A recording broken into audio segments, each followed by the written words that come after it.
The room froze when the CEO ordered security to remove her. Glasses stopped clinking, smiles vanished, phones lifted. In that glittering ballroom, a black woman was being erased in real time, questioned, exposed, and publicly dismissed as if she didn't belong. What no one understood was that the empire celebrating itself that night was breathing on borrowed money. Money she controlled. While arrogance performed on stage, consequences were already moving. And within minutes, a single decision would turn applause into panic and power into public collapse. The ballroom shimmered with polished confidence. Crystal glasses chimed. Laughter drifted between tables filled with people accustomed to being obeyed. This was where power gathered to congratulate itself. And at the center of it all stood Victoria Hale, CEO of Hale Dominion Capital, the evening's host, smiling as though the room existed by her permission. Then her voice cut through the air. "Security, please escort this woman out. This event is invitation only." The sound vanished instantly. Every head turned. A black woman stood near the back of the ballroom, composed and still, her face unreadable. Phones rose almost instinctively. Whispers rippled outward. She did not argue. She did not flinch. She simply remained where she was as two guards began moving toward her. No one noticed the slim black portfolio resting against her chair. No one realized the evening had already begun to unravel. Her name was Danielle Cross, and she had not come to be seen. She had come to observe. For years, Danielle had learned that the fastest way to understand a room was to enter it quietly and let people reveal who they believed mattered. Tonight was no different. She arrived alone, took a seat without assistance, and watched how respect was distributed long before credentials were checked. She noticed who received warm greetings, who was ignored, who was questioned, and now she was being questioned. Victoria stepped forward with polished confidence, every inch the woman used to command. "This summit is reserved for principal investors and founding partners," she said smoothly. "There must be some confusion." Danielle met her gaze calmly. "There isn't." A soft ripple of amusement passed through nearby tables. Victoria smiled thinly. "Then perhaps you're accompanying someone else, an associate, a guest." The implication landed cleanly. "You are not the one." Danielle said nothing. Victoria exhaled with performative patience and gestured again. The guards closed in. That was when a young staff member rushed toward Victoria, tablet clutched tight, eyes wide. She leaned in and whispered urgently. Victoria's expression shifted, subtle but unmistakable.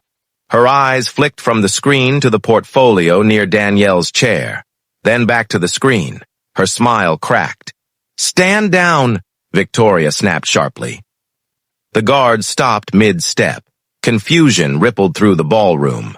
Danielle stepped forward slowly, lifting the portfolio and opening it just enough for the insignia inside to catch the chandelier light. A few people inhaled sharply. Some recognized it immediately. She turned to face the room. "My name is Danielle Cross," she said, voice steady, carrying effortlessly. "I am the founding managing partner of Meridian Horizon Capital." A murmur surged through the crowd. "Meridian Horizon," Danielle continued, "is the private equity firm that finalized a $3.4 billion capital stabilization package for Hale Dominion Capital 6 months ago." The air thinned. Victoria's posture stiffened as the realization landed. The deal. The lifeline. The reason her company had survived. Danielle did not look at her yet. "I attended quietly this evening," she said, "to observe the culture of leadership within the organizations my firm supports." She paused. "What I observed was a room comfortable with exclusion.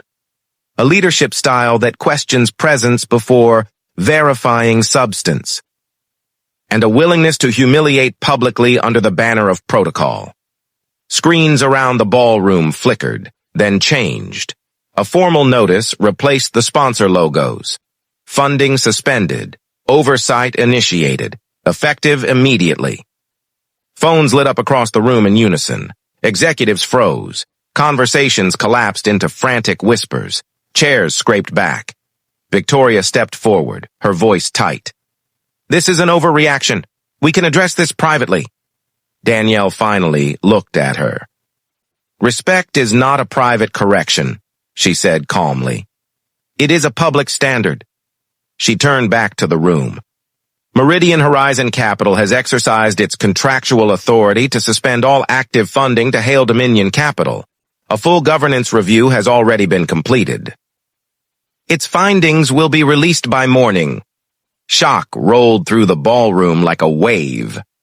"This is not retaliation," Danielle continued. "It is accountability." Victoria opened her mouth to respond, but the room no longer belonged to her. Authority had slipped away the moment she decided who did and did not deserve to stand there. Danielle closed her portfolio. "You assumed power before confirming truth," she said evenly. "That assumption just ended your control."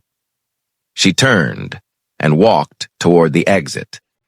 No one stopped her. By morning, the fallout was public.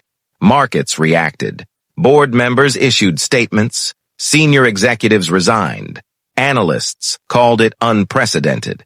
Industry leaders called it overdue. Danielle gave no interviews. She returned to her work quietly, continuing to deploy capital with precision and intent. Backing leadership that understood authority was not proven through exclusion, because real power does not raise its voice in ballrooms. It watches. It waits. And when it decides a system no longer deserves support, it withdraws and lets the collapse speak for itself. If watching arrogance crumble under quiet authority moved you, don't let it end here.